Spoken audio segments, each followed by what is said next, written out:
Hey guys, it's Leah and welcome back to my channel.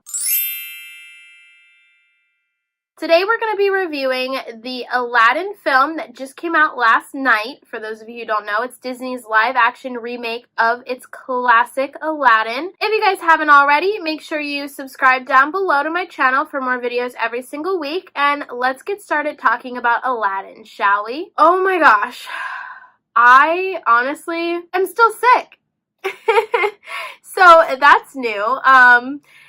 Not very fun, but I dragged my butt to Aladdin last night, so you don't have to. Aladdin, I wish I could say, was 100% worth me getting out of bed and sitting through a 2-hour film, but I will say I did not think it was completely terrible. The internet seems pretty divided right now. Half the people are saying how awful it is, the other half are saying how charming they thought that it was, and I guess I would say I'm somewhere in the middle. Needless to say, I don't think this is a film that you need to rush out and see today, tomorrow, or even next week. I mean, if you have free time, by all means, but I would not rearrange my schedule to go see this. But I did have a pretty decent time while watching it. As you guys probably know from previous movie reviews and just previous probably rants that I've gone on, I never believe that remakes are as great as the original if you're remaking it for the wrong reasons. That being said, I do quite enjoy the idea that Disney has proposed and has since been carrying out of remaking their original films live action. I do quite like that idea. I'm still waiting on The Little Mermaid, but regardless of that, I do think that it's a pretty decent idea. And if you go into the theater in the correct headspace, meaning if you're looking for a direct remake that you don't have to think about, there's not any or too much new creative input or ideas, you just want to see your favorite Disney made into a live action film almost verbatim, then they're doing a pretty decent job. Like, good job. Cool. Awesome. That's why I enjoyed Beauty and the Beast, because I went in expecting Beauty and the Beast, same story, verbatim. I was not looking for a new creative direction, a new outlook, a new take on Beauty and the Beast. I literally just wanted a live action version. So Aladdin has a lot of parts in it that are clumsy, and there's a lot of parts that work out, and for me, it didn't start to work out until probably when Prince Ali was introducing himself with his grand entrance with Genie. I thought that the film had a really great surge of energy and a really great moment where all of the characters, the choreography, the musical songs that were put in there, I thought for maybe about 45 minutes, starting from when Prince Ali was introduced to the kingdom, probably right until almost the end. I mean, I don't want to say the very end, but when things started going down, if you know what I mean, those were some of the best moments where I felt that the cast was gelling really well together, and that awkward, clumsy humor was working in Disney's favor. Like, the clumsy progression of the plot and everything else was actually working because it seemed as though it was supposed to be that way, and that part was actually pretty enjoyable. As for the first section of the film, I thought it was fine.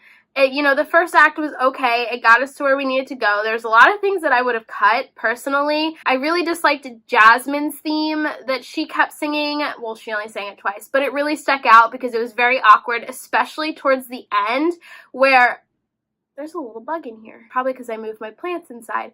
Anyway, get so sidetracked sometimes.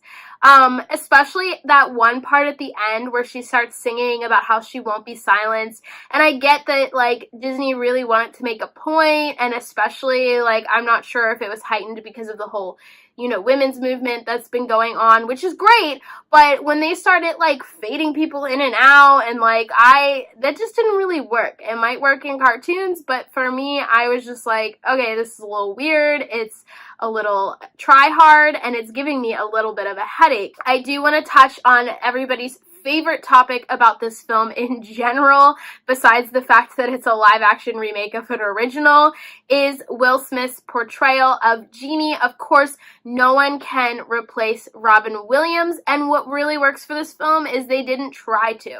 They really did not try. When Genie was first introduced, it was a little odd. I was like, okay, like, this is a little kitschy, like, it's not really translating well, but like I said, once we got to that playful banter between Ali and Genie, Aladdin, you know, when he was pretending to be a prince, that whole section of the film, him pretending to be a prince, was actually great. That party scene was funny. Will Smith's character, and he was giving off very Fresh Prince vibes, which he said that he was channeling. You could tell, and I think that that worked. If you just surrendered to that part of the film, it was actually really enjoyable. First act and last act, not so much. So overall, I don't think that Aladdin was a complete train wreck. As far as remakes of originals go, I think it was pretty good. I personally think that a lot of the things that they tried to add or spice up took away from the film. Sometimes I think that Disney is still struggling a little bit with other cultures, but I do think that Aladdin is a step in the right direction for portrayal of other people's cultures and their history. I do think that you can see that Disney is trying really hard to get things right, which is always progress and is always a good thing. Long story short, I was not blown away by Aladdin, but I do think it was quite enjoyable. I'm still gonna overlook Jafar because I think that his character was seriously underdeveloped, and I don't think that he rang as true as he could to Disney villain. It just was a little flat, felt just a little bit flat. I do think it was a lot better than it could have been, especially with Jafar himself, because he was so underwhelming in all of the trailers. He was still a little underwhelming, but not as bad as I thought. So overall, if I had to rate this, I would probably give it like a C-ish. That might change when I see it again. I wasn't mad about it. I enjoyed myself for the most part. Make sure you guys leave comments down below about what you thought of Aladdin, or if you're going to see it or not. I do think that at least Will Smith did what he could in carrying his role. But yeah, if you guys haven't already, make sure you subscribe down to my channel below. I think I'm going to try to see Brightburn. I'm not sure if I'm going to be able to squeeze it into my schedule. If I do, you guys will know because I will put my review up. I also have another video that I've been working on whilst I was sick, like bed rest sick, that I might be posting up to my channel, so make sure you guys look out for that. It's completely different from what I usually do, but I think some of you will really enjoy it. As usual, thanks for bearing with me while I'm trying to get my life together, essentially. It's not working out right now. But yeah, I will see you guys next time. That's going to be it for today's video. Bye, guys.